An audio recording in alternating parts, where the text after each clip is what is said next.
Samajwadi party के राष्ट्रीय अध्यक्ष अखिलेश यादव ने सोमवार को सुल्तानपुर दौरे के दौरान भाजपा सरकार पर जमकर निशाना साधा। उन्होंने बिजली के स्मार्ट मीटरों को लेकर सरकार की नीतियों की आलोचना करते हुए कहा कि ये स्मार्ट मीटर नहीं बल्कि पीड़ित मीटर है जो आम जनता को परेशान कर रहा है। सपा नेता मोहम्मद रिजवान पप्पू के आवास पर आयोजित कार्यक्रम में मीडिया से बातचीत करते हुए अखिलेश यादव ने कहा कि स्मार्ट मीटर बहुत तेजी से चल रहे हैं जिससे बिजली बिल लगातार बढ़ रहा है और आम जनता पर आर्थिक बोझ पड़ रहा है। उन्होंने तंज कसते हुए कहा कि यही मुख्यमंत्री की स्मार्टनेस है। इस दौरान अखिलेश यादव लाल टोपी और नीले गमछे में नजर आए और भाजपा पर प्रतीकों की राजनीति करने का आरोप लगाया। उन्होंने कहा कि भाजपा के पास अपना कोई समाजवादी चेहरा नहीं था, इसलिए उसने जयप्रकाश नारायण और BR अम्बेडकर जैसे महापुरुषों का सहारा लिया, लेकिन उनके बताए रास्तों पर चलने का काम नहीं किया। महिला आरक्षण को लेकर भी सपा अध्यक्ष ने सरकार को घेरा। उन्होंने कहा कि बिना स्पष्ट व्यवस्था के आरक्षण लागू करने की बात की जा रही है और इसमें धांधली की आशंका है। उन्होंने महिलाओं के सशक्तिकरण को लेकर सरकार की नीयत पर भी सवाल उठाए। अयोध्या का जिक्र कर भाजपा को घेरा। अखिलेश यादव ने कहा कि जब सपा और बसपा एकजुट हुए थे तब भाजपा को अयोध्या में हार का सामना करना पड़ा था। उन्होंने इसे जनता की एकजुटता की ताकत बताया। इससे पहले अखिलेश यादव सड़क मार्ग से बंधुआ कला के मझना गांव पहुंचे, जहां उन्होंने शहीद अखिलेश शुक्ला के परिजनों से मुलाकात कर शोक संवेदना व्यक्त की। शहीद के पिता राधेकृष्ण शुक्ला ने जीविकोपार्जन के लिए पेट्रोल पंप की मांग रखी, जिस पर अखिलेश यादव ने हर संभव मदद का आश्वासन दिया। अखिलेश यादव ने बताया कि उन्होंने भगवान शिव के केदारेश्वर मंदिर बनवाया है और इसके दर्शन के लिए विपक्षी नेताओं समेत सभी को आमंत्रित करेंगे। तेजेंद्र सिंह बग्गा के आवास पर पहुंचे।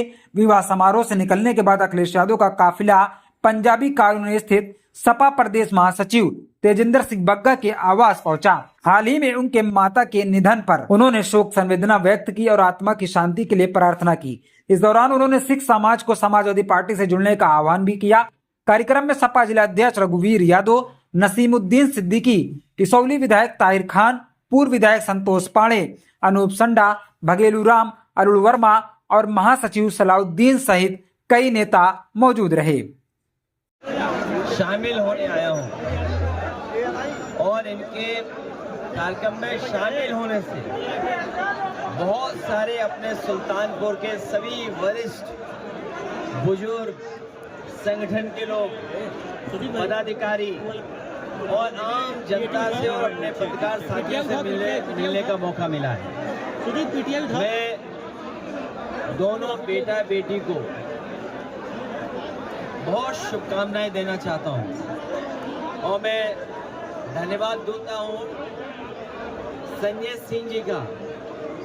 सुल्तानपुर से निकल करके इन्होंने जो न केवल दिल्ली बल्कि देश की राजनीति में एक आवाज और एक दमदार पक्ष रखने का उन्होंने काम किया। हम सब लोग मिलकर के इस देश की जो खूबसूरती है, साझी विरासत, अपना गंगा जमनी तहजीब, भाईचारा, हमारे आपके मिली जुली संस्कृति, उसको और सजाना चाहते हैं, सजोना चाहते हैं।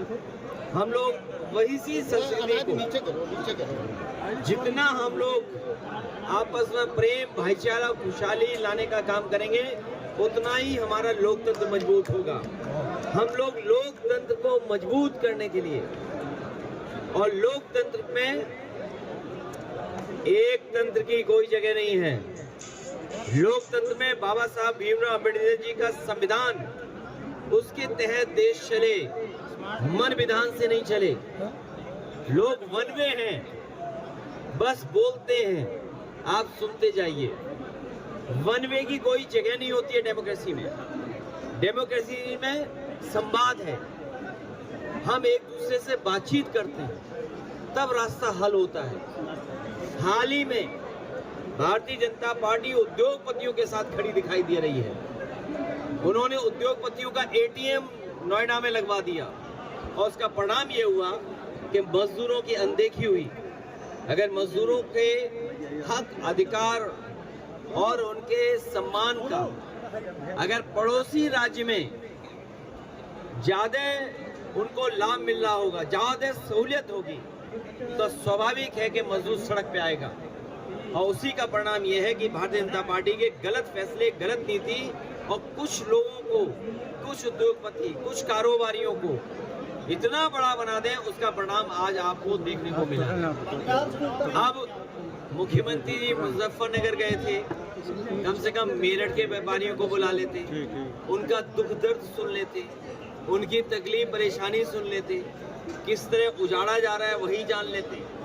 और नोएडा भी करीब में है, कम से कम उन मजदूर भाइयों को अलग बैठ करके बात कर लेते और समाधान कर देते।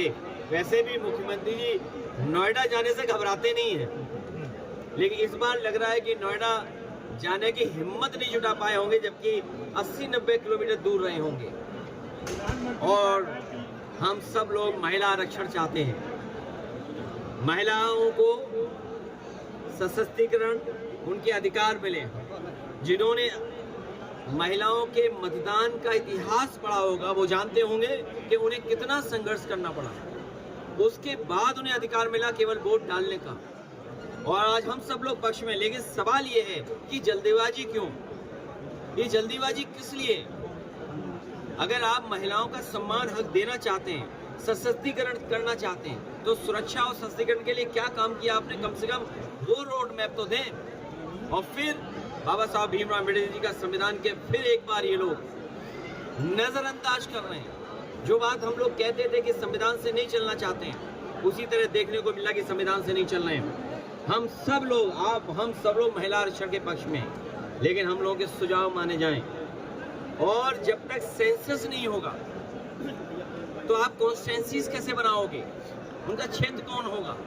आप आरक्षण लाना चाहते हो, लेकिन उन्हें किस क्षेत्र में चुनाव लड़ाओगे? वो क्षेत्र कहाँ है? क्षेत्र कब डिसाइड होते हैं? जब डिलिमिटेशन होती है, और डिलिमिटेशन तब होता है जब सेंसस हो जाता है। तो सोचिए, कोई ना कोई साजिश और षड्यंत्र है जिसकी वजह से उन्होंने सेंसस नहीं किया। और जब जनगणना नहीं होगी तो आप पे आंकड़े कैसे होंगे? ये जब 1/3 आंकड़े का सवाल है, तो आंकड़े का गिनती होनी चाहिए। गिनती तब होगी जब सेंसस होगी, और वो नहीं कर रहे हैं। मैं इसीलिए आपके इलेक्शन कमिश्नर रहे, उनका एक सुझाव था कि हम महिलाओं को आरक्षण जल्दी कैसे दे सकते हैं, क्योंकि ये सरकार मन विधान से चलना चाहती है, एक तंत्र, किसी के सुझाव भी नहीं लेना चाहती है। तो वही हमारे चीफ इलेक्शन कमिश्नर रहे, उन्होंने जो सुझाव दिया, जो सुझाव उनका है वो भी महत्वपूर्ण सुझाव है कि उनकी रिप्रेजेंटेशन कैसे दी जाए।